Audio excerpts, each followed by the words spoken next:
Hello, my name is Roy Dean, and I'm a black belt in Brazilian Jiu-Jitsu under Professor Roy Harris.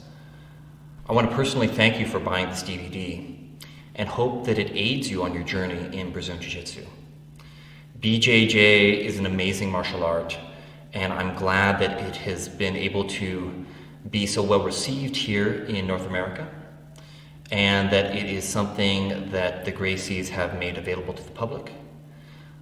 It's an art that I feel is powerful enough to be soft with, so that you only use just the amount of force that's necessary to subdue or control your opponent. Of course, you can take it to another level where you use it in mixed martial arts competitions, you use it for defensive tactics if you're in law enforcement. There are all kinds of applications, but generally, I think Jiu-Jitsu is for everybody. Jiu-Jitsu is for people to learn how to communicate with their bodies. We can communicate through words, but we also can communicate through motions, and we read body language all the time. Brazilian Jiu-Jitsu is just another form of self-expression.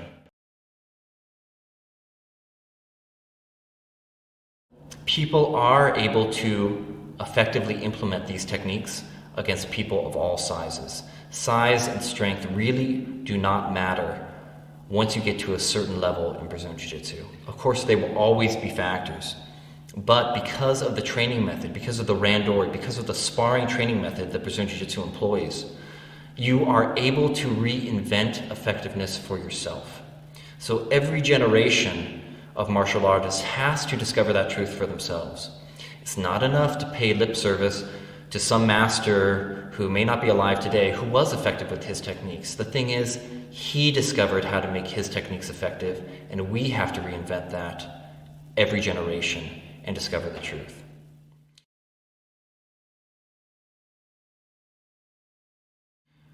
Brazilian Jiu-Jitsu is a very physical martial art.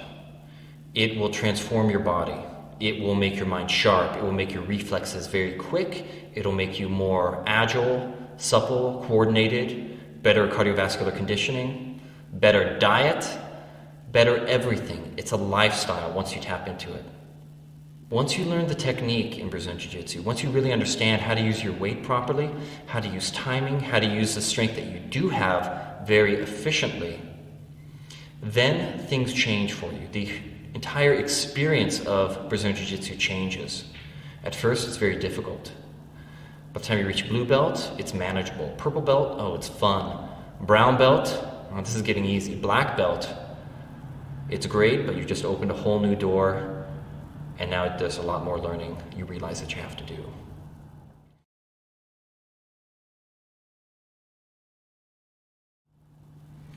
Brazilian Jiu-Jitsu is pretty frustrating at first.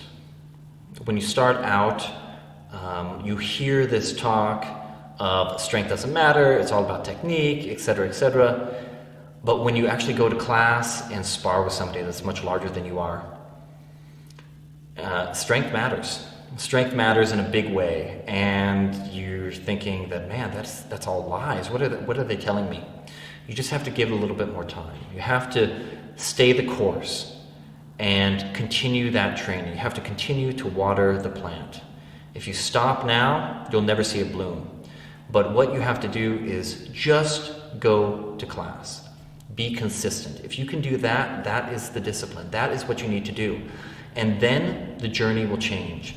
The entire experience of BJJ will change. When you start as a white belt, you pay your dues. You tap. And that's the way it is, because those other people got on the escalator before you did. They were in exactly your position. However, they stuck it out, and then they turned a corner. After about 6 months, 9 months, maybe even a year, right around when you get your blue belt, you turn a corner. You're no longer simply defending. Now you're giving a little back. You're giving them a run for their money. It's hard for them to tap you. You might even catch somebody.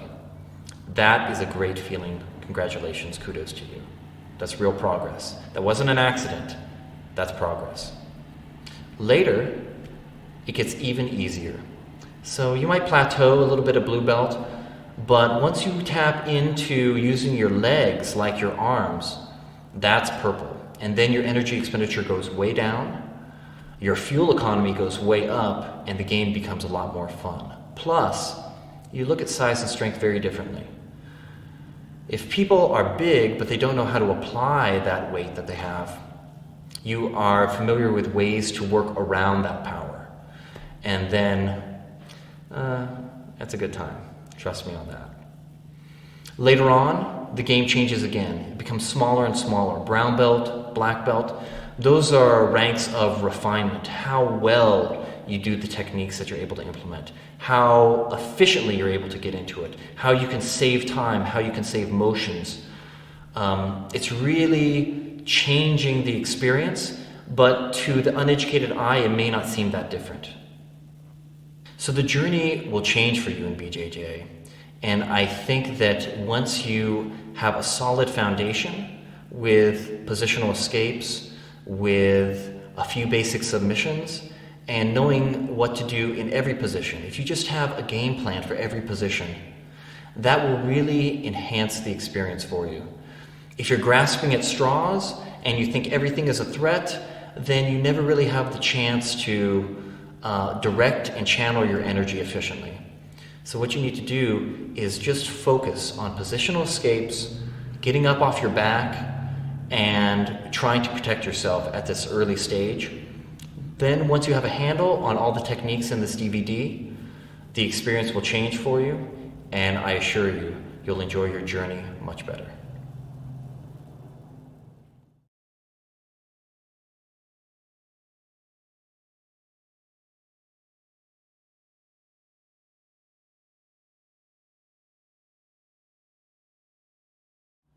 Positional escapes. Positional escapes are the foundation of Brazilian Jiu-Jitsu.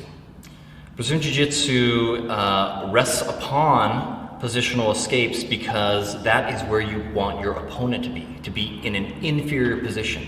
Now, if you end up in the inferior position, it is critical that you know the proper steps to escape that inferior position and then get gravity on your side and be able to positionally dominate. If you develop your game unevenly, say you get really good submissions, but you don't have positional escapes, then in the back of your mind you'll have a little bit of fear because you don't want to give up positions and you won't take as many chances because you might fear that you lose a position. And that is not a good place to be. You don't want to be clinging to a position with all your might. You actually want to be loose and relaxed so that you're able to capitalize on the slightest opportunity that your opponent gives you. You know, you're not going to hit 100%. When you go for a submission, sometimes you're going to lose it. Sometimes that window of opportunity, you almost fit through, but not quite. So when you have a good base in positional escapes, you're able to eliminate a lot of that fear and then have a much better attitude and an openness in your game when it comes to taking submissions later on.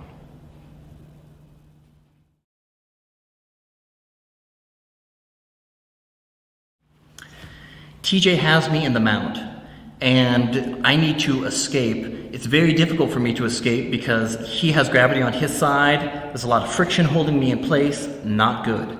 So first thing I need to do is take my forearm, put it against his hips. Now I'm not going to lift him with my arm. I'm going to lift him with my hips. Put my heels to my butt, bridge up, and then out. I move my hip out and see how I use my elbow here to open a little bit of space. And then I insert my knee. My arm goes across, move my hip out again, insert my knee, wrap the leg, wrap the leg. It's important to get a very strong bridge from here. Bridge up, and then as he's falling, I push his weight away. Open a little bit. I don't need to bring my foot all the way through. Just getting the knee in is enough. Come back, arm across, move my hip out, insert my other knee, wrap the leg, and then wrap the leg.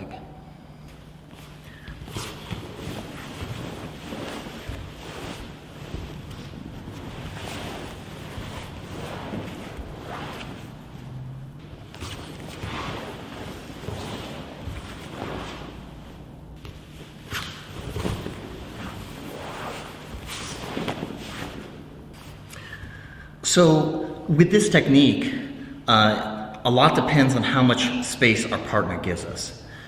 If I bridge and TJ settles his weight back on me and I can just get my knee in, that's okay. I'll work toward the regular escape.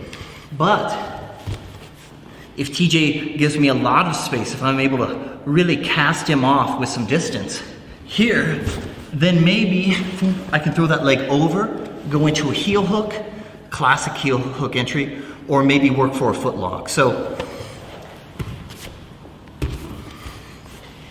even if he doesn't put his weight back on me and I'm able to push him off here, we can create space and move into another technique. The classic elbow knee escape that I just showed is generally used in combination. Here are some other mount escapes that you should ingrain into your body because you'll have to use these in combination as well to escape a very skilled opponent.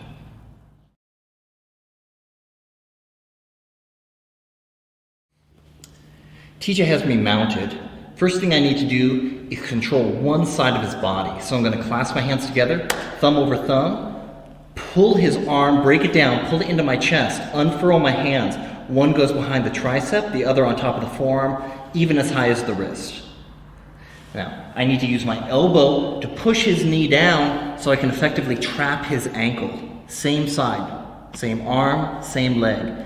Now I bridge up, turn, and end in good posture. Palms in the biceps of my opponent to prevent him from going for a choke. Break it down, trap it. Use your elbow. Trap his foot, bridge up, and then over.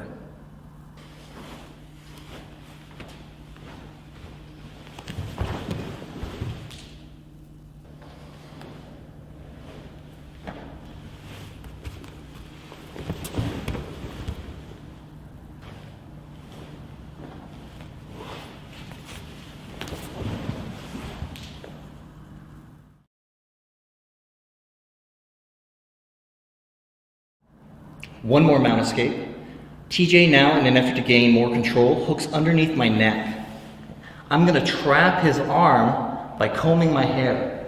Lock in my elbow, other palm goes on his hip. I find his hip bone, I push with the heel of my hand, trap his ankle, then I bridge up, over, and end in good posture.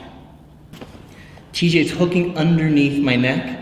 I comb my hair, this palm right on the hip, block his ankle, bridge up, and end in good posture.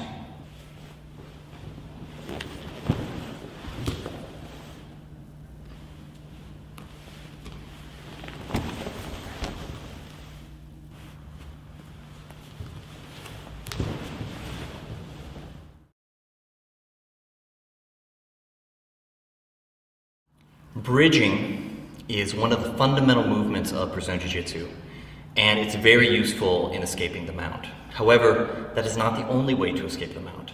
So let's look at some other ways to use some of our other limbs, starting with the legs.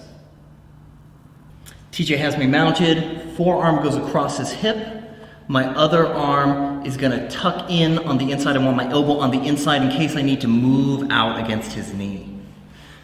I do a slight bridge, come up, straighten my bottom leg, fall on my side. Now I have a much greater range of motion with that leg. I can use this elbow to push his knee down, scoop his foot, drag my knee underneath, and I'm guiding it into position with my elbow. Trap, pinch that together, arm goes across, move my hip out, insert my knee on the other side, and then I pull his arm out of position as I come back into the closed guard. Forearm shoots across. I bridge up, fall on my side, scoop his foot, pinch his thigh, arm shoots across to the other side. I want to prevent him from putting any more weight on me. I use my elbow or my hand, but in this case my elbow, to open a little more space so I can insert my knee. Pull his arm out of position as I come back into the closed guard.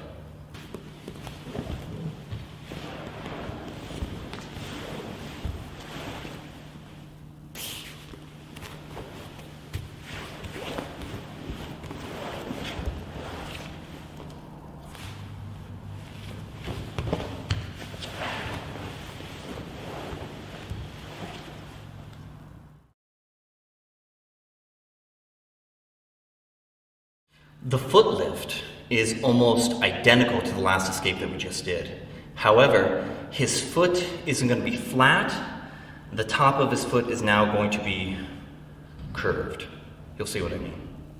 So maybe he's wearing shoes, maybe he doesn't have his foot flat for whatever reason. Sometimes this is a good option.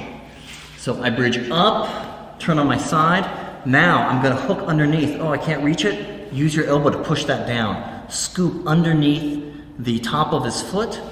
Boom. Trap. Some people like to cross here, come back into a half guard position. That's okay. I feel that personally pinching is enough generally. Move across, insert, just the same as before, come back to close guard.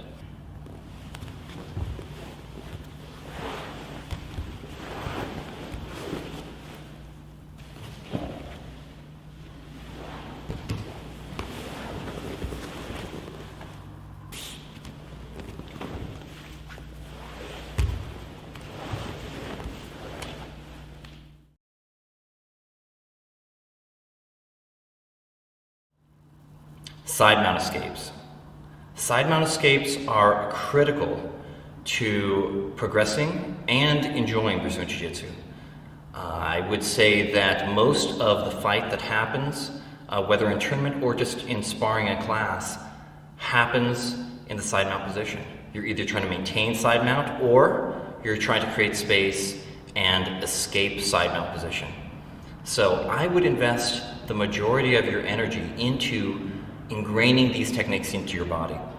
Program your body to respond instinctively, to create space, insert that knee, and get out of the side mount position. And then you'll be able to progress to other things like strategy and attacking for submissions. You can't attack for a submission unless you can get up off your back and out of side mount. TJ's got me in side mount position. Not good for me, but I have a plan. One is to get my hands into posture. So I would recommend against ever trying to lift your opponent and create space on the back of his gi. I see it all the time, but it doesn't get you anywhere. So what we need to do is instead have that forearm underneath the neck, grab the shoulder. Don't grab the gi, grab the shoulder. Now I can leverage my forearm under the neck, start to lift the head, start to create space between his chest and mine. Okay. Other forearm goes against his hip, and now I can bridge. Bridge up, create space. As I'm falling, I maintain that space with my forearm. My knee then inserts all the way across his hips. I push with my shins so my shoulders come back. I pull his arm out of position, drop my foot, one more hip movement, and then I'm back in close guard. Critical that I proceed the hip movement by coming up. Then as I fall, I maintain the space my hips have created. Insert that shin, pull all the way back, wrap the leg, one more hip movement, back to close guard.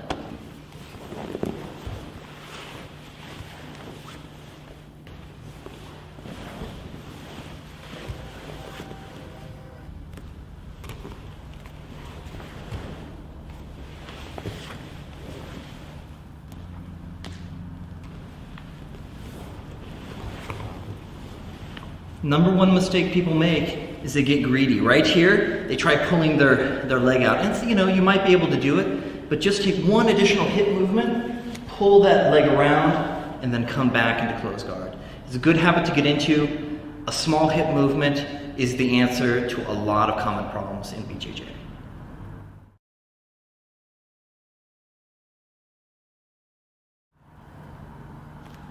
You can't just have that one escape. You need multiple escapes and be able to chain them or link them together to be successful.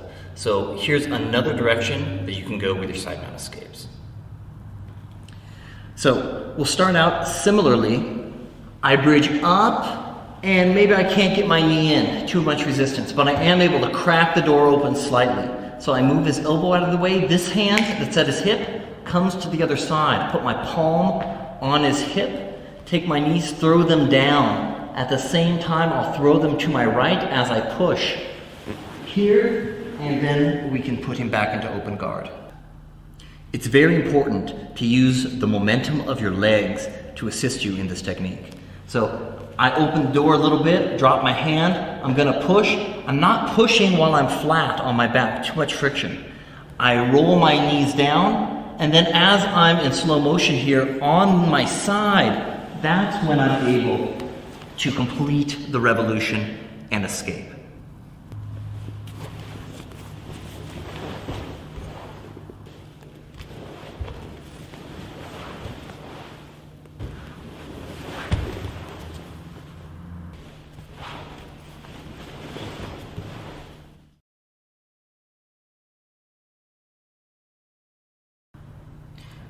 Now let's explore some other directions that we can use for our side mount escapes.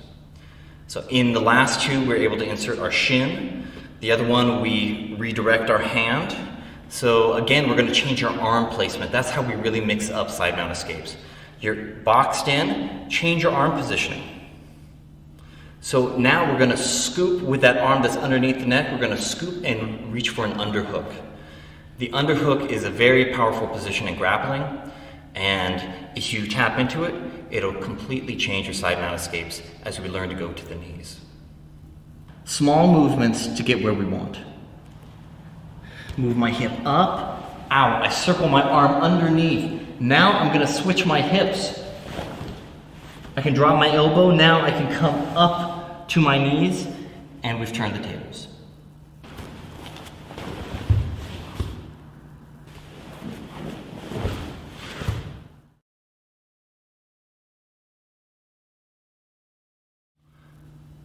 So I'd like to share a few follow-up techniques once you get to your knees so that you can take advantage of your newfound position. So, get that underhook, come up to the knees. Now that I'm here, I can do several things. One is a knee tap. I tap his knee. I'm not going to pull it out from under him. I just block it as I roll forward with my shoulder and drive him to the ground here. And then we can come into Kazuri Keisugatame or scarf hold position. So as I'm doing this, I need to continuously block his knee from coming back in. As I push him through, I push that knee past until I can replace with my knee and make sure that he's not able to regain the guard. So now, rather than pushing him at the knee, I might grab the sleeve or cup behind the tricep here. This is really good for taking our partner down. It's very much like a throw, but we're doing it from a lower elevation. So I come here, I pull this in as I drive, two-way motion. Here, take him down, and then switch.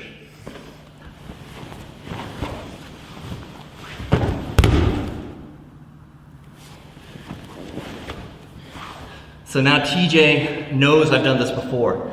I go for the knee tap, he resists back into me. So I dive my hand underneath the thigh, hold his waist, spin, and then roll him. Note that my hand is tightly hugging his waist. That really helps me pull.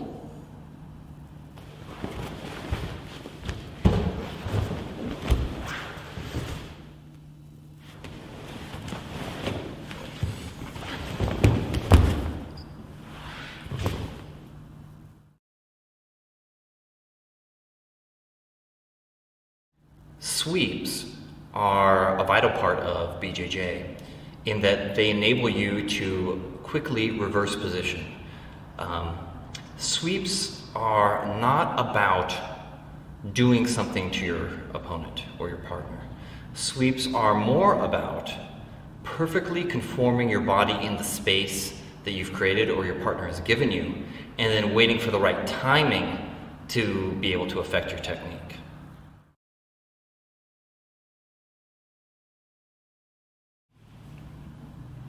Sweeps.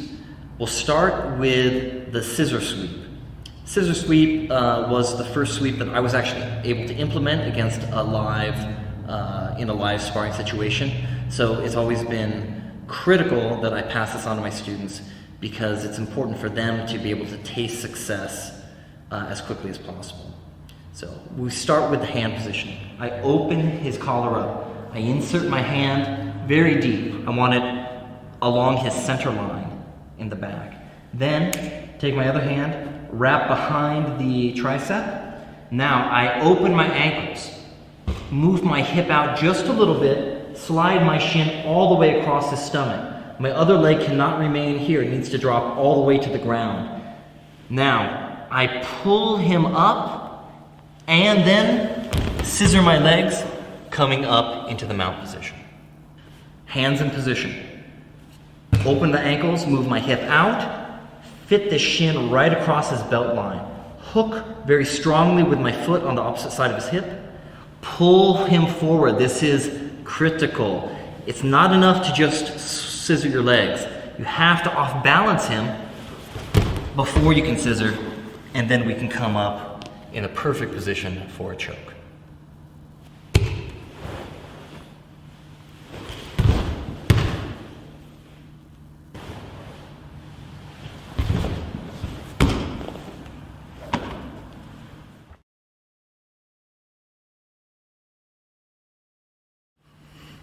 Very closely related to the scissor sweep is the knee sweep or the knee push. So this is a great follow-up to the scissor sweep. We start with the same hand positioning. I'm here, I open my ankles, I move my shin across. Okay, it doesn't go for whatever reason. Now I want to push on this knee, but right now I'm blocking myself. So I pull my shoulders back, boom, move my knee up. Now I'm gonna push his knee out, not straight back, but actually have it trace this arc. You see how it's going in a circle? And then I can switch and come up into the mount position.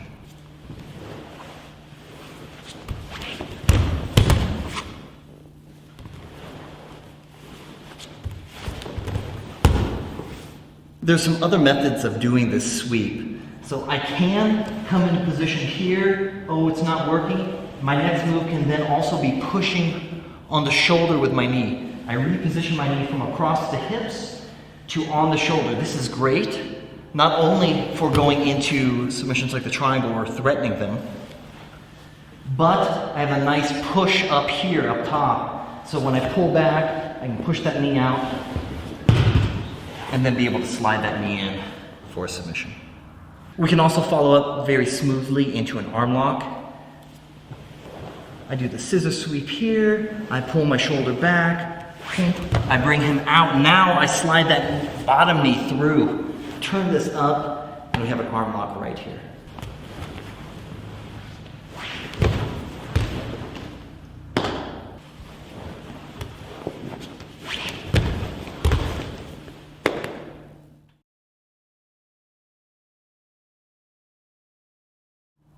The hip bump is another high percentage sweep. So what's critical in the hip bump is that you're able to open your ankles and move your hips back. Now I can do a full sit up. This is critical because I'm not going to do it with my hands or my legs. It's really driving with the hips. So I start in a closed guard position, open my ankles, sit up as if I'm reaching for his belt, hand slides behind my hips, and then my other hand will come over his tricep. So as I'm lifting, I sweep that arm out of the way.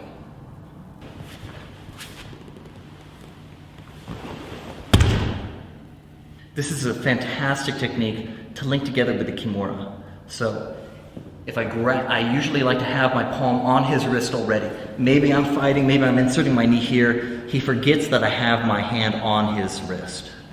So I'm here, I'll sit up for the Kimura. He'll pull up, actually, he pulls me up into position. My hand goes back to my hip, raise up with my hips, and then change position.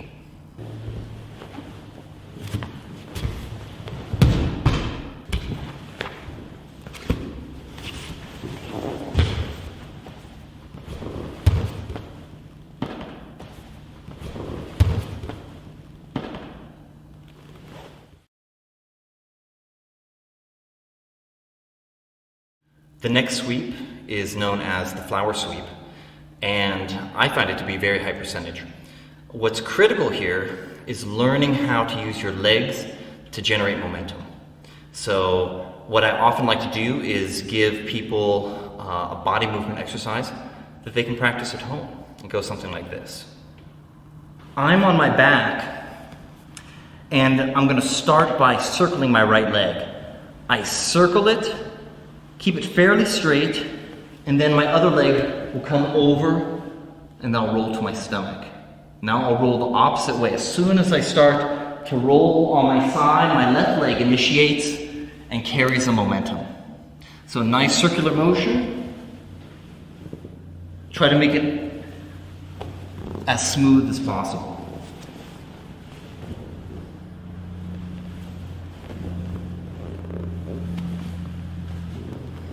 So for the technique itself, I need to get perpendicular to my opponent. It's often good to play this sweep off of the arm lock. So I'll grab the sleeve, put my foot on the hip, move my arm underneath, throw the leg over the face for the arm lock. It's not working. So now I'm gonna swing my leg in a circle, pull him sideways with my knee, and cut underneath with my leg. Note that I still control the hamstring here as I come into the mount position.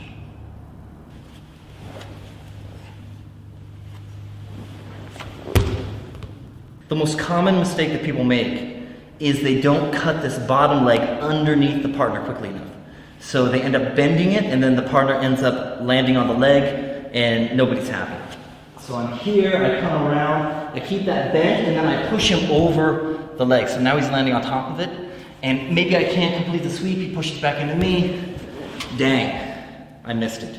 So what we want to do is come up, straighten that bottom leg, and then pull more to the side with that knee so it can cut under comfortably.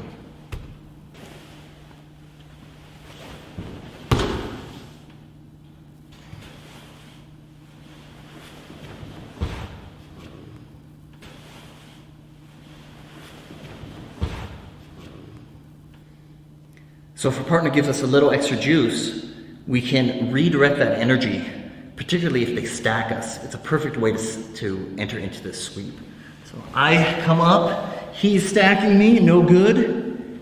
It's even easier to cut that angle and ride into the mount.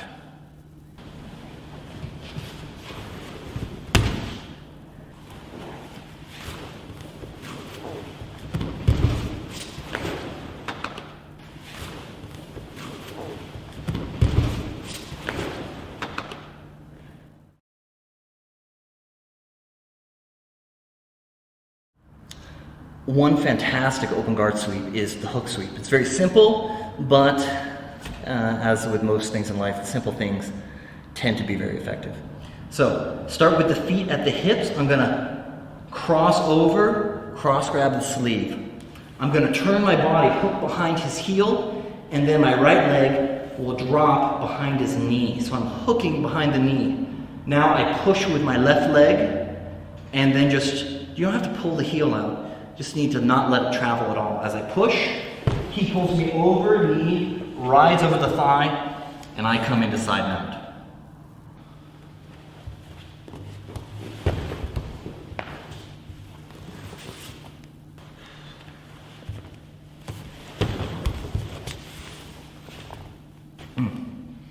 Again, cross grab, behind the heel, hook behind his knee, push with the left, and allow him to carry you over, passing the guard.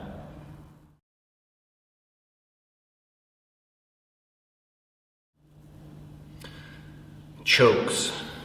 Collar chokes are, I found, to be one of the most difficult and precise submissions in Brazilian Jiu-Jitsu. Difficult because you need really specific hand placement, and if you're a little bit off, it's hard to make it up with muscle. It's hard to use muscle as a lubricant to kind of smooth out the angles with these particular techniques. Also, a good choke is like a trap. You set the trap and maybe you position it just right, and it's not until they take the bait that you put on the choke. So chokes are about precise positioning and timing. Keep that in mind while you're working with your partner.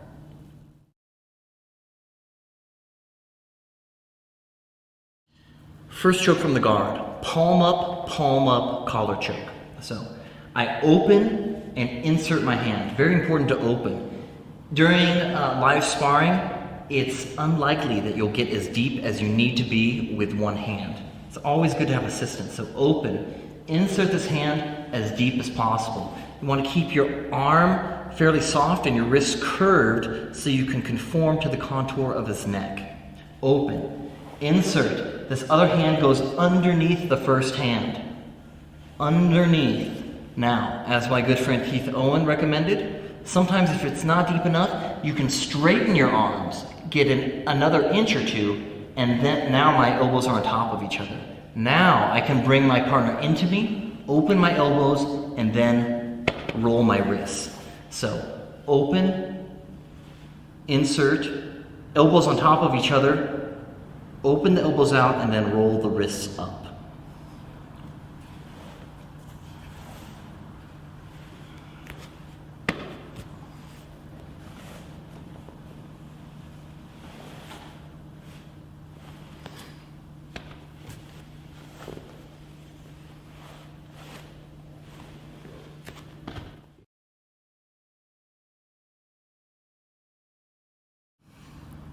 Choke number 2, palm up, palm down choke.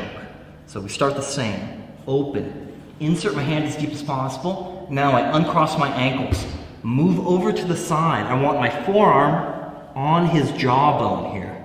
I flick my wrist up, grab the material on top of his shoulder, and then come back into center. I roll my right wrist up and get the tap. So what I'm essentially doing is blocking him from moving his head and creating any more space. Open, insert, give my angle. Don't grab and then put the forearm on the face. Put the forearm on the face and then grab. Come back into center, pull him into you, and roll your wrist.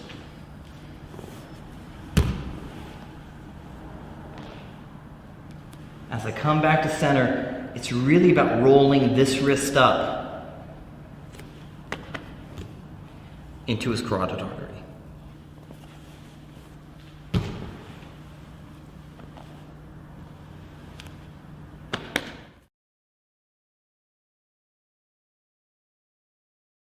The next choke we're going to do is known as a sleeve choke, and my first instructor, Claudio Franza, was a master of this choke, and he has won several competitions with the opponent unconscious, because this is one of those chokes where you feel yourself get into, you think you can make it, and the next thing, the ref is resuscitating you. So we're going to take a slightly looser grip. We don't want a really, really deep grip on this one. A slightly looser grip on the collar. I'm going to pull him into me, push his head as if it's going into a basket. Then I lock into position by rolling my fingers up. Okay. Now I can continue to lean back and adjust my angle, twisting the entire way. I'm here, loose grip, duck that head. If we have a very, very tight grip, I'm not able to lock the position because I need to get that hand through the hole and past my elbow. So here, through, and then continue to lean to the side.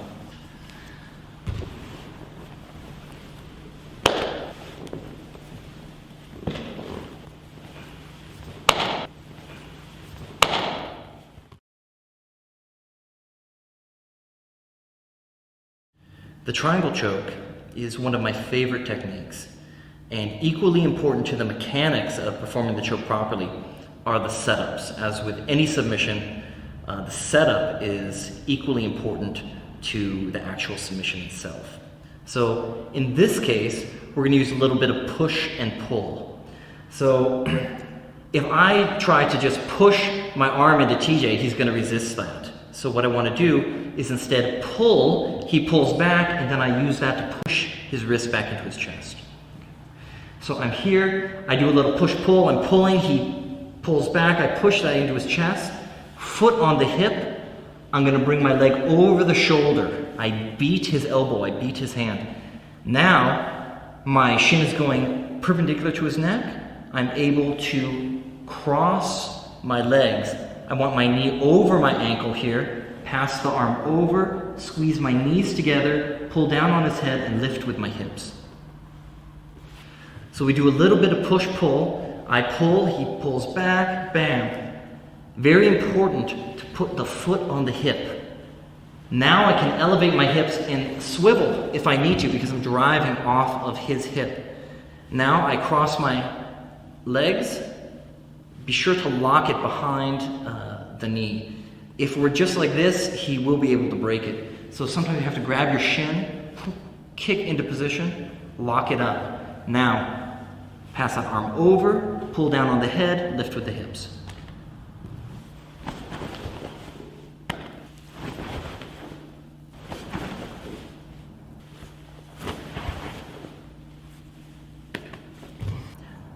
One of the classic setups for the triangle is arm lock, triangle, arm lock. So what we want to do is attack for the arm. He's going to resist by pulling his arm out, and that sets us up perfectly for the triangle, and we'll have a chance to analyze some of the mechanics a little more in depth. So hold on to his sleeve here, put the foot on the hip, dive my arm underneath his hamstring. I pull myself into position, go for the arm lock. He pulls out. Immediately, my hand goes to the tricep here. I throw my leg to the other side of his head. Now I use the inside of my thighs to transition to where I'm square again. But I need to go even further. I need to get perpendicular to my opponent. So I grab my shin, find that hip again, continue my rotation. Now I hold this, kick up, lock behind the knee, turn my knee in. Now there's a little bit of space here because his arm is on this side of my body. Ideally, it should be on the other side. So I lift, pull that arm over, and now I'm in a very tight position. So again, squeeze the knees together, lift my hip, pull down on the head. We're tightening the noose from all angles. So here. Going for the arm lock. He pulls out immediately, hand to the tricep, knee on the other side. I use the inside of my thighs to pivot. Grab my shin. It's not going to be enough. It's very common for guys to try to get the triangle from here, but note that the back of my calf is running over his back. We need it to cut 90 degrees to his neck. So if I need to, if I have it here, I can raise my hips, pass that arm over, then readjust. Grab my shin, continually adjusting that angle. Cross, lock behind the knee, and then we're here.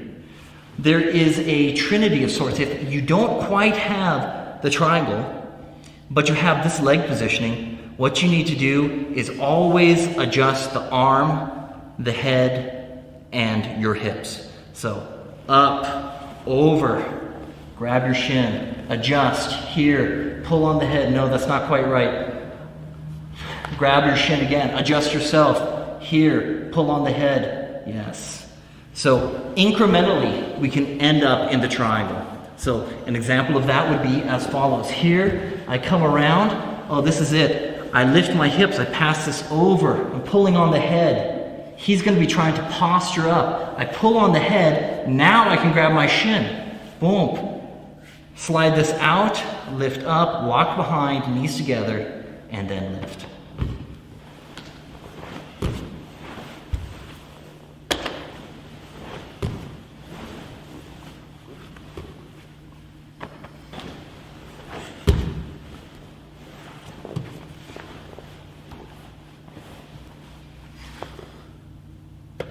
The arm lock and the triangle are closely related, both from the guard position and the mount position.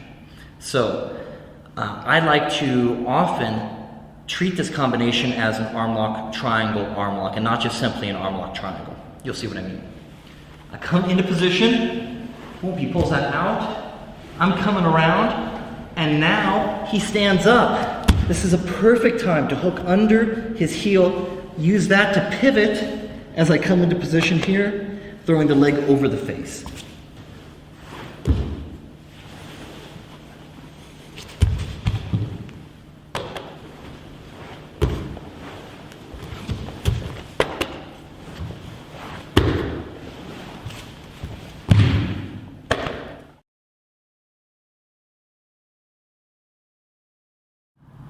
Chokes from the mount.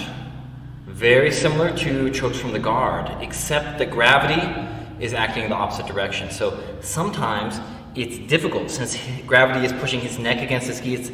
It's hard to be able to get that hand as deep as we need to. So you can start here. Sometimes you have to pull up and then zip this up until you get a nice deep grip. Okay. So I'm here, bam, I zip it up. Now, first choke is palm up choke. I insert this hand underneath, get as deep as possible. Now, elbows on top of each other. I lower myself down, hooking with my heels, balancing on my head, opening my elbows, and then rolling my wrists. So again, I'm here, this goes underneath, I balance on my head, open my elbows, and then roll my wrists up. It's really about rolling those wrists once your hands are in position. Very common for people to do this shallow. Look how far my elbows are opening, and you have nothing at all. So deep, elbow on top of each other, and then it's much easier. You can even get it from here if you have it just right.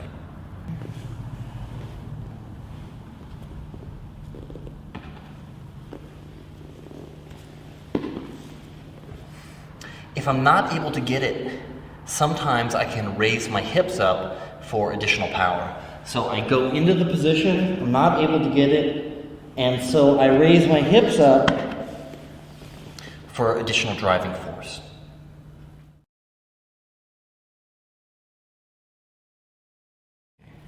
Choke number 2. So get that hand in very deep. We're doing the shave choke variation of the palm up, palm down choke. So instead of just reaching for the material here, I'm gonna end up shallow.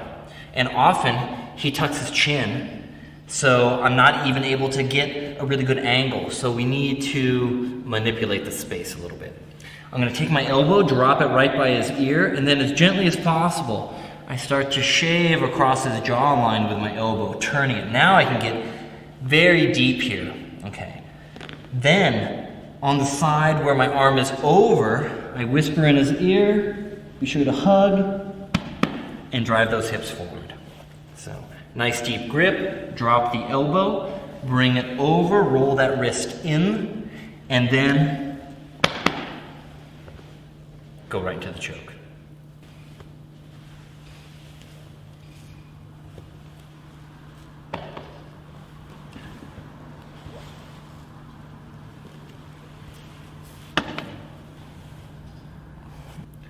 One additional variation involves inserting your thumb on the same side as your original hand. So here I'm going to have my thumb and maybe I just hang out. Then I drop my elbow on the ground, have my thumb slide. Now I'm in a very good position. I'm totally gripping his lapel and I can come into the position easily. I have a very deep grip. So again, here, thumb, drop that elbow, move it around, let it slide. And then we have our choke.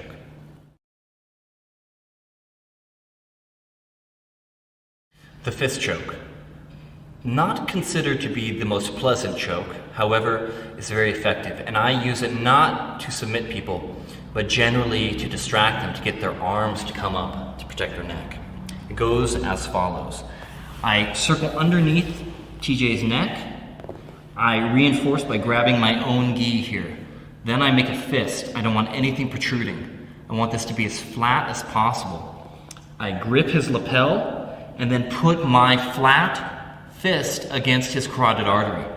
Now I'll drive with my fist and then roll my shoulder on the opposite side.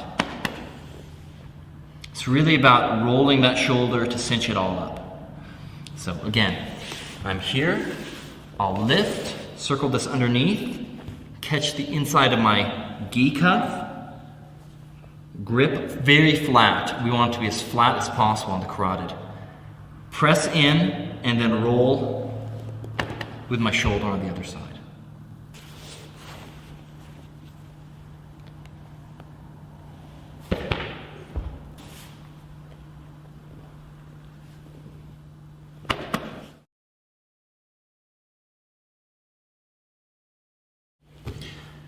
Triangle from the mount is another very cool choke that we can do, but it's difficult to get over this arm. So what I need is to not force him to move his arm, but bait him into moving his arm. So as soon as he goes for an elbow knee escape, my knee hops over and I need to come on top of his shoulder. Now I lean my weight over to the left, pull up on his head, swivel my leg around. I cup his tricep, pull. Now I can lean over on my elbow here so I can tighten up the triangle. Okay. Here, we almost have it, but it's not quite a complete submission until I pull up on the head. Very critical to pull up on the head and then squeeze your knees together. So as soon as he starts to move on his side, I beat that elbow. Pull up on his head, all my weight's on my left leg. Swivel, pull that elbow forward, lock up. Here, I can pull up on the head, and then if I need to, I can hug his wrist, transfer my weight to my hand, and then throw the leg over the face for the final arm lock.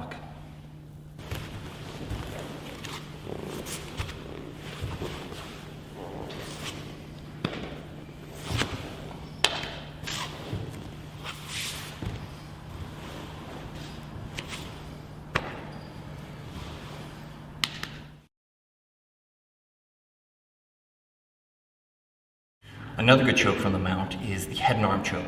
Now it's possible to finish it from the mount, but instead we're going to finish it from side mount and just begin the position in the mount. So,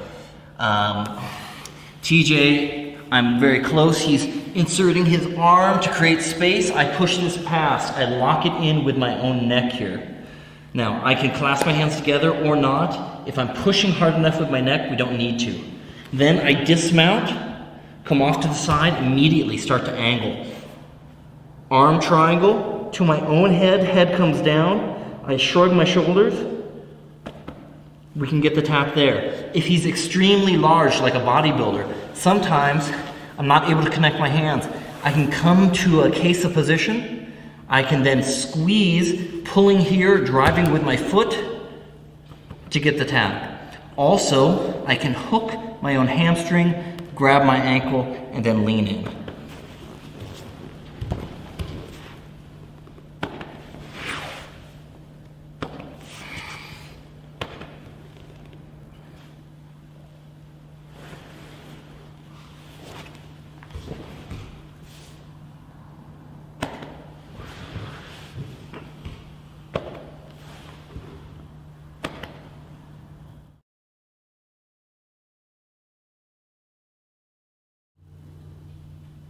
Arm locks. Arm locks are one of my favorite techniques. At first I found them very difficult to do, but that's mainly because my timing wasn't so good, my hip positioning wasn't good, my mechanics weren't good, and my awareness was low. But other than that, everything else was great. So the most important thing, I would say, is getting the right angle, getting perpendicular to your opponent. So a great way to practice the arm lock is simply grabbing on top of the sleeve, that same side, I'm going to put my heel on his hip. Now I can push myself, but I'm not quite perpendicular. So I like to dive my hand underneath the hamstring. So as my heel pushes me part of the way, my hand can pull me the rest of the way.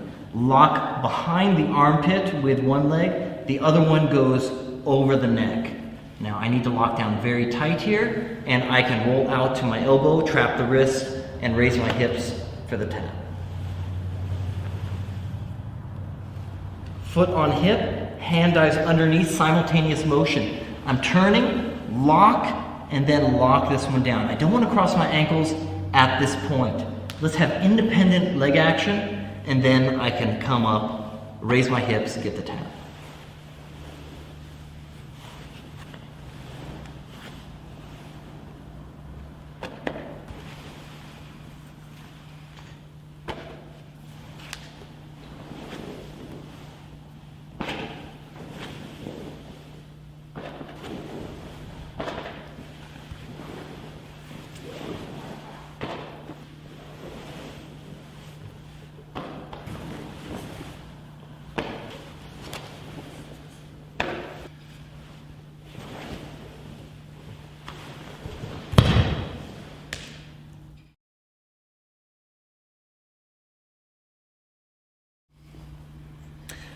bent arm lock from the guard, or the Kimura. So this is a high percentage technique. Once you tap into seeing it, you'll see it everywhere. You can get it from all kinds of positions, and it works at both the white belt and the black belt level. So, most important thing, palm on his wrist. 2, uncross my ankles. I have to be able to move my hips back so I can sit up effectively. Wrap my own wrist. Some people advocate using their thumb. I use the monkey grip, the thumbless grip, for almost everything. It's a personal preference. Drop my elbow. Use my body weight to off balance, and then I drive my hip once, twice, pull in with my heel as I rotate my body. Palm on the wrist, uncross my ankles, move my hips back, sit up, wrap my wrist, drop my elbow. Shoulder on the mat, I move away once, almost, twice is just right. Pull in with my heel and then rotate. I don't want to do it with my arms. I want to pull that elbow into my chest and then rotate my upper body as one unit.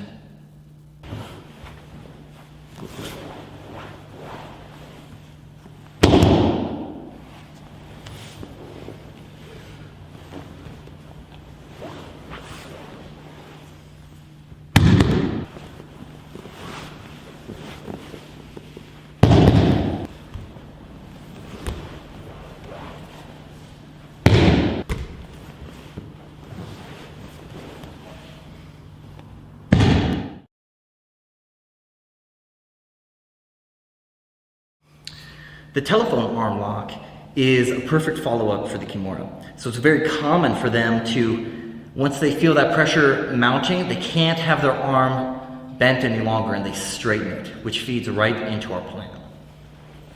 Uncross my ankles. I sit up. I'm breaking him down here. He straightens his arm. I allow that to happen. I catch it in between my shoulder and my neck.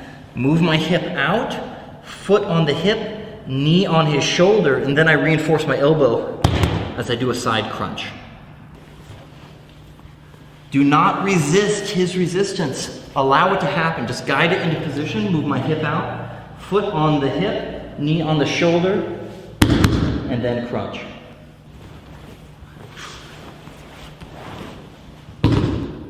Whatever resistance they put up, flow with it. Here's an example. I go into the Kimura. He doesn't like it. He straightens his arm. Telephone arm lock. I'm trying. He slips that out. I catch it in my other arm, and now I just go for the straight arm lock by throwing my knee over the shoulder.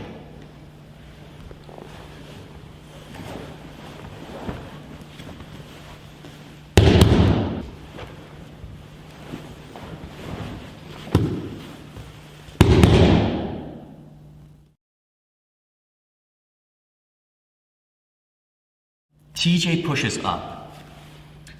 I roll my hand down. My thumb goes inside of his armpit. On the other arm, my thumb is going to point up. Now I'm able to transfer my weight into my hands. So from here, I can jump to my feet. Next stage is I transfer and then I turn slightly. So I transfer my weight, but then also turn. Again, we're going for that perpendicular angle. Final stage is I transfer the weight, I turn, and then sit right back into the arm lock. TJ pushes up, arm goes over, arm goes under. The over arm, that's the arm that I'm going to be taking. Now, it's possible you could do it this way.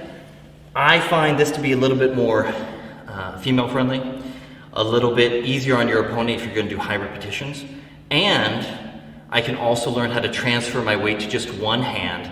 Say if TJ were to bridge in that direction, I can transfer my weight to the hand and then come into the arm lock. So as he pushes up, transfer the weight, swing into position, and take the straight arm lock. We can also do this arm lock in a segmented fashion. So as TJ pushes up, I go into my position. Now I just slide my knee up. I'm blocking him from bringing his elbow back. I flip my leg, bring this in tight. My elbow comes and wraps his wrist. I transfer my weight not only to my thigh, but to my hand on the opposite side of his body. Now I can really easily bring that leg around his face and then sit into the arm lock.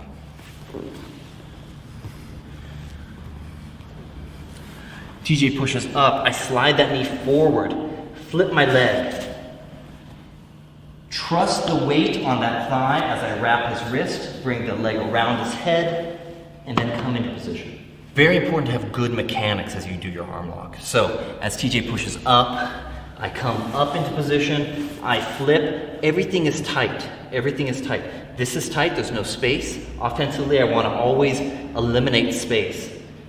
Wrap his wrist, I counterbalance my hips with my head so that I'm tight as I loop that leg around. Now, I can't have my knees opening, I can't have my heels not pulling.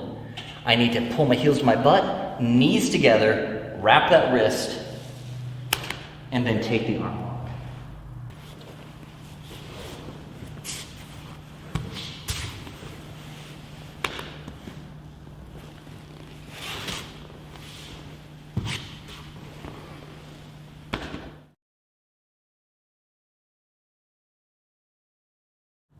The spinning arm lock from mount is a great sensitivity exercise. So rather than waiting for somebody to hold their arms up and you to swivel into position, I put my chest low. As soon as I feel him lifting, that's when I go into the position. So as soon as he pushes up, that's when I respond.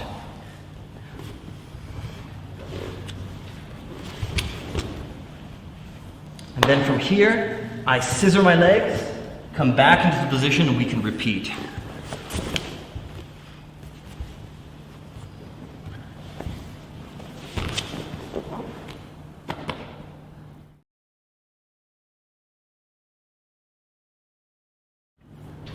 TJ has his arms in position. I take my palm, put it on top of his wrist. Other palm goes on top of the elbow. I can use my arm strength here, but I prefer to use my body weight to drive his wrist back into his shoulder. And then as soon as I can, I place my elbow next to his neck and ear. It's very important. I slide my arm underneath his elbow, grab my own wrist. Now I slide my left leg back so I'm not blocking myself. Bring his elbow down to his hip, but note that the back of his hand is still on the mat. Then I lift up. The range of motion increases as his elbow is higher on his body. So here, big range of motion.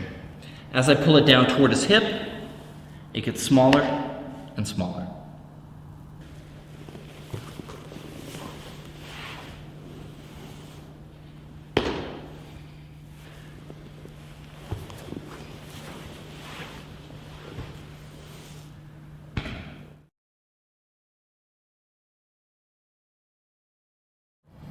Your opponent will definitely try to resist that technique.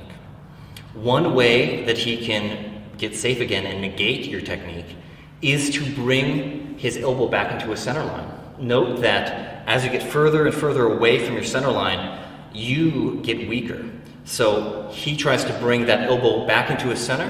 That's a perfect opportunity to transition to a straight arm lock. I'm pushing down.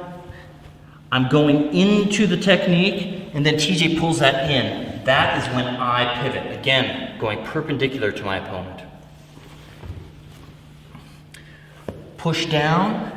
I wrap up. He pulls. As soon as he does, I put my heel in his armpit and then pivot on my knee. Now I lean forward, putting my weight in my right leg, and then coming out into the straight arm. The minute he pulls in, I have to be able to capitalize on that momentum that he generates. So here is the real motion. As he pulls in, I pivot on my heel and also my rear knee. I don't need to slide my knee up to his head in this particular instance. As he pulls up, I'm here. Then I really weight my right leg and also roll this down for a little bit more stability. As the leg swings over, and then I can come back to a straight arm.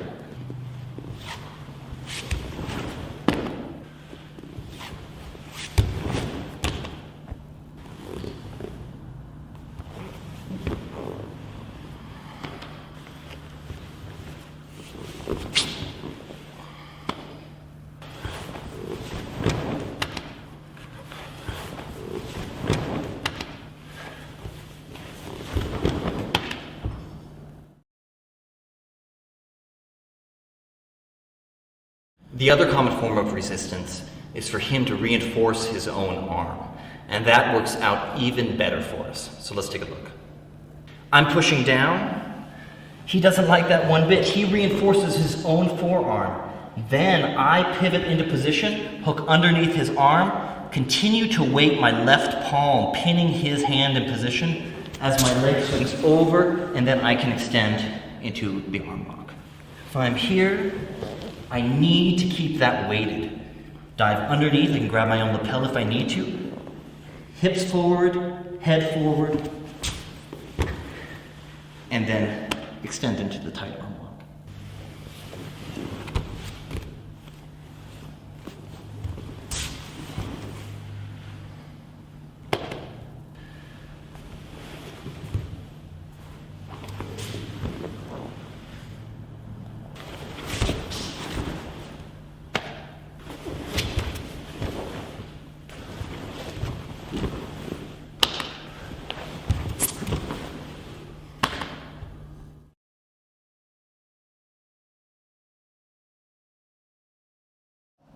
Leg locks. Leg locks are a fairly new part of the Brazilian Jiu-Jitsu game. Back in the old days, people would consider it to be a little bit cheap for you to win a match by a leg lock because it doesn't, they feel, demonstrate the same skill that's required to pass the guard and affect an upper body submission or choke. And there is a little bit of truth to that because passing the guard is a very complex skill and it takes a while to learn. Whereas if you get good at a leg lock, you might be able to submit somebody of a much higher rank by catching them by surprise, or if they're not well versed in leg locks. Mr. Harris, my instructor, won, I think, about 14 of his 21 competition matches by straight footlock. He learned his leg locks under a Sambo master named Nikolai Baturin, and I'm very fortunate to be the recipient of a lot of that leg lock knowledge, so I'm happy to share it with you.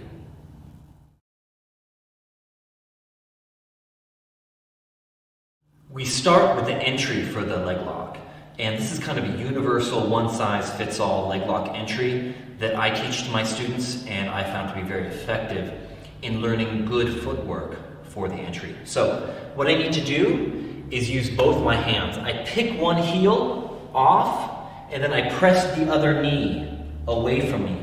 I step across with my right foot, put it underneath his cheek, and I lean forward. Now my left hand comes off the heel, grabs the knee, and I pull in as I sit back, keeping everything nice and tight. Again, I need to pick this heel off of me. If I try pushing this away, he's still connected to my hip. That's no good. So I need to get this just past, step in across, hold the knee, and if I'm having a little bit of fear about falling backwards, I can hold onto his belt to slow my descent as my heel comes over and blocks his hip.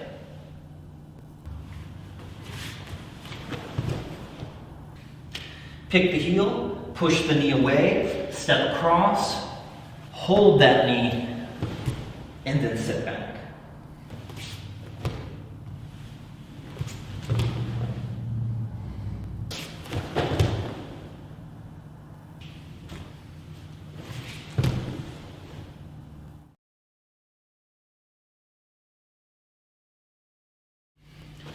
So you may be asking yourself, why do I step across? Why am I putting that foot underneath his cheek?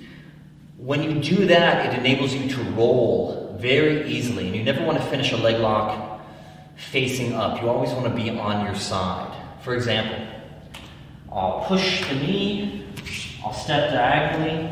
As I fall into position, all I have to do is roll over to my side here, and now we have the heel hook.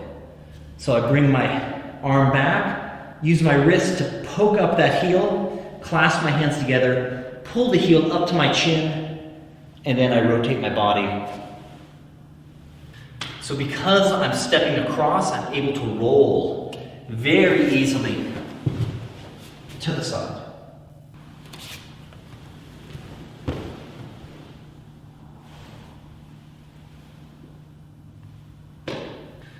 So the heel hook is a technique that you should be aware of, yet I don't feel it's appropriate for white belts to be putting it on people and trying to submit them with it. It's important to be aware of it and even practice the entry and practice the technique. However, in randori or sparring, I would skip it for the time being. One more time. Push away, step across, hug that knee, and now you can see, because this leg is underneath, it's easy to roll to this side, bring the hand back, turn that heel up, thumb over thumb, bring it to my chin, and then I can rotate my body.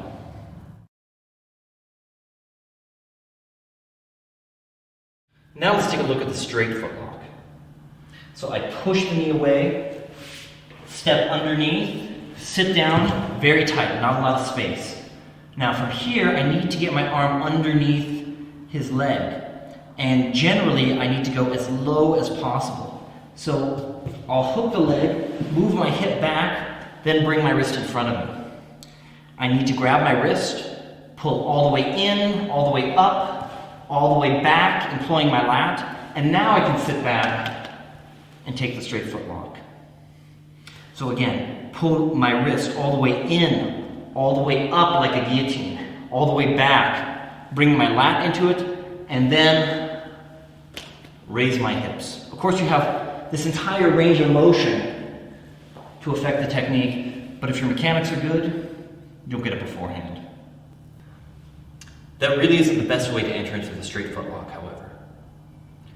Teaching people how to affect the lock with their back on the ground is good, but it's more for educational purposes, so that people can understand what the mechanics are very clearly. However, you always want to finish that on your side. Okay. So here we're starting with a square stance and then inserting our leg. Very often in competition, somebody will have their leg already in. From here, I'm going to take my right hand, cup his knee, and then dive my hand underneath. Okay. So right hand to the knee, left hand underneath, very low on the ankle, and sometimes you grab your own lapel here. Then I'll swing my leg forward, foot drops over the hip, I roll on my side, and then I can affect it. We can start from a square stance like this. And I can go into pushing that knee, then the hand goes immediately to the knee. Roll over on the side. If I need to, I can grab my lapel, tighten up a little bit more, and then roll. Of course, we have all this additional room to affect the foot lock if we need to, and our mechanics aren't perfect.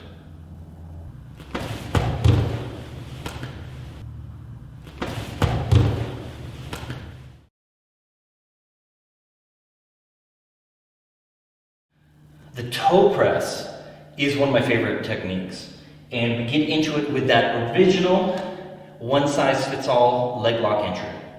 So push, pick, step across with the foot, drop down, hug that knee. Now I'm exerting a little bit of pressure here with the back of my elbow. So I keep that pressure on, I sit up, and then replace with my hand.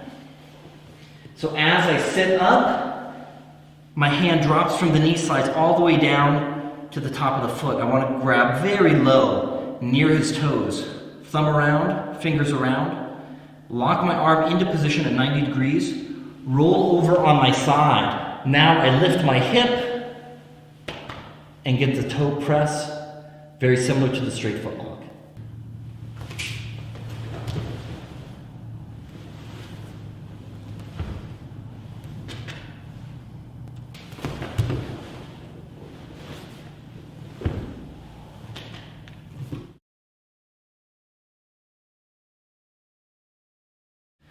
The knee bar. Great submission, very dangerous if you don't have a lot of control, so I generally recommend that once you're a blue belt you start experimenting with it. However, you can always train and drill the technique, and it is required submission for my blue belt requirements.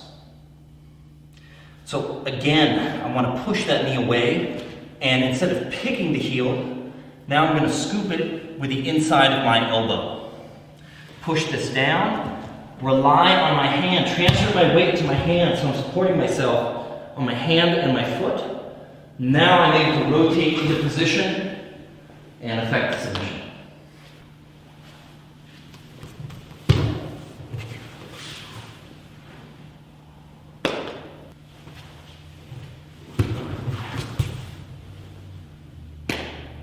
A slightly stronger variation is bringing your leg completely around to the other side. So I pick that heel, I rely on my hand, but then I bring this leg all the way around. Now this is much stronger because I can cross my ankles, really squeeze those knees together, and then go for the submission.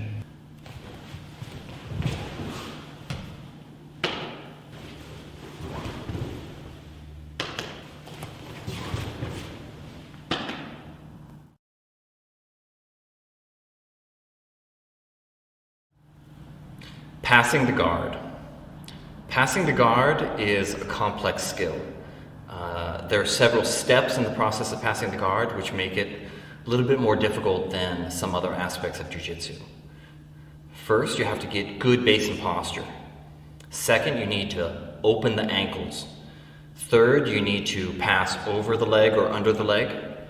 And then fourth, you need to reestablish your posture by getting your hooks or your arms around your opponent so they can't replace guard very easily.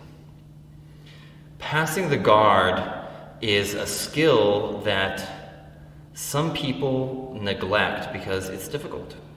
And so they try to substitute methods of passing the guard. So instead of passing the guard, they'll just drop back for a footlock. Man, I don't need to learn how to pass the guard. I know how to tap people. That can work, but it's short-sighted. So I would advise against doing that for the time being. Some people like to pick up their opponent and slam them on the mat and somehow jolt them into opening their ankles. Again, I disagree with this method of passing the guard. All you have to do is learn how to use your power to control their hips so that you can create space. Think of two centers that are joined. In the guard, they are together in closed guard. What you need to do is create leverage so that you can pop those two centers away from each other, and then one can move around the other. When it's like this, when the two centers are joined, it can be difficult at first. But pay attention to the techniques I'm going to show you, and I think you'll be well on your way.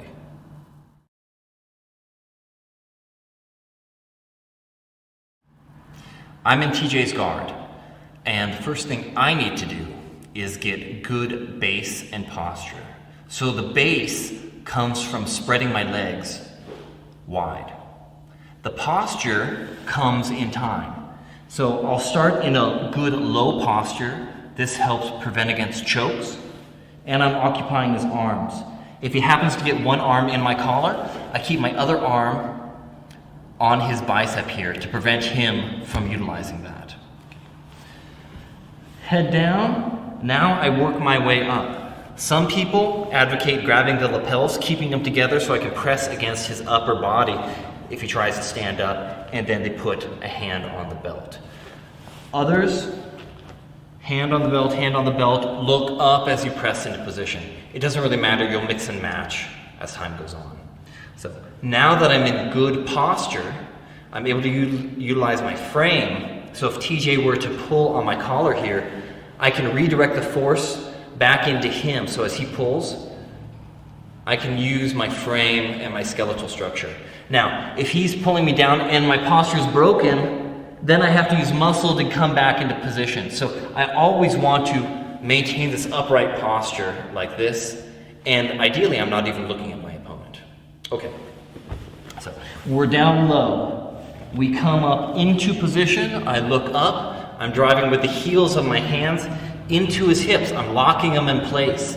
I move my knee into his tailbone. I'm separating our centers. I move my leg back, I keep my hips square until the very last moment. I can feel the tension on his ankles, and then I twist them at the last minute, opening his ankles. My hand goes to his knee, I push down, drop my hand on the other side of his hip, and then just hop over, passing the guard.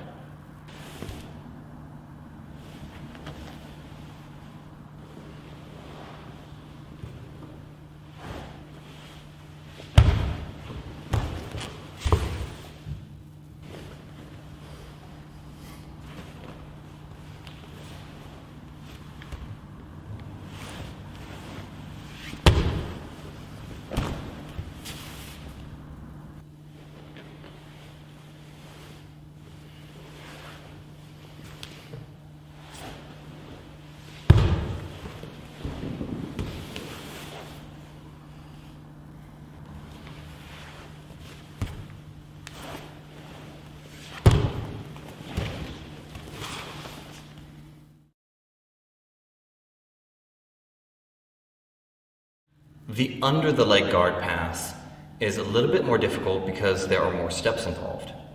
However, there are certain advantages and disadvantages to doing the under the leg pass. Advantage number one, you are able to tire out your opponent if you can keep their hips above their head and make them carry their own weight. So you have gravity on your side. In these smashing passes, you can utilize that to your advantage, even if you're a smaller individual going against a larger person. On the other hand, you are more susceptible to arm locks and triangles.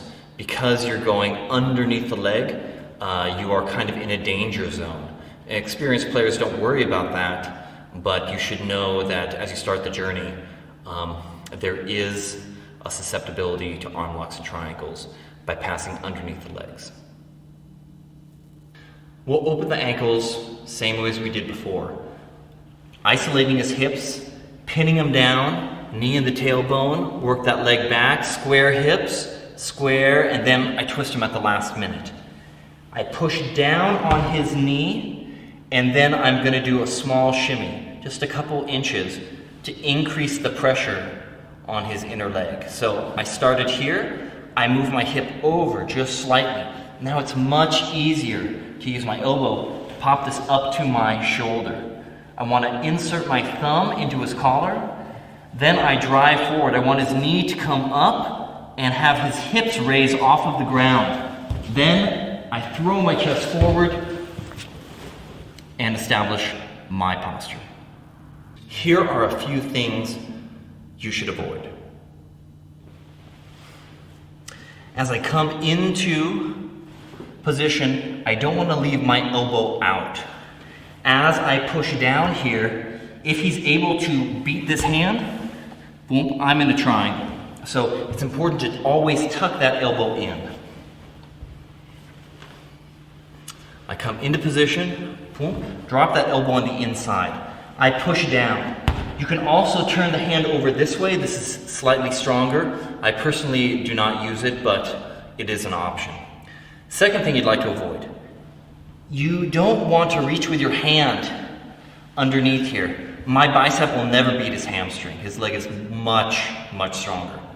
So always use your elbow to pop this up onto your shoulder.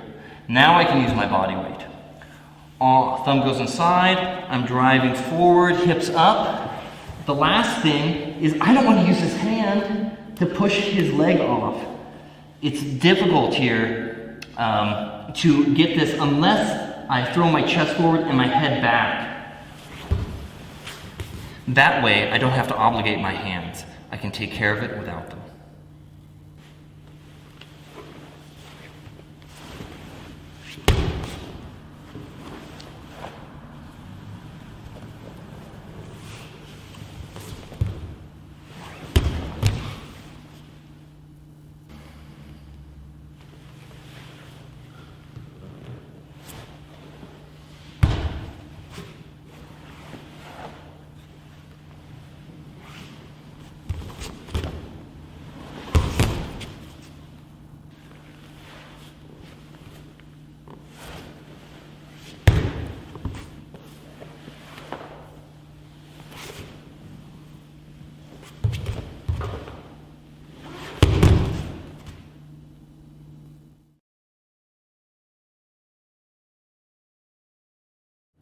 In jiu-jitsu, we have to use other parts of our body, like our hands.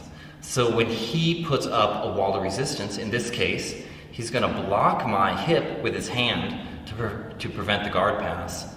I need to learn how to use another part of my body to clear that obstruction. You'll see what I mean.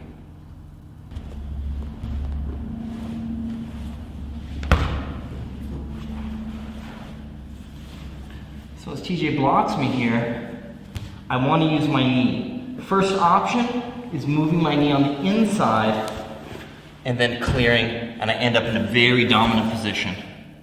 Option number 2 is going to be going over his arm with my knee. It's a little bit more difficult, but here's how we do it.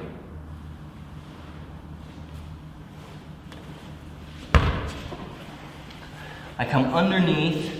I could use my knee that way, instead I want to go over. Not quite enough room here, so I have to move my feet, then I can clear this out and continue to pass the guard.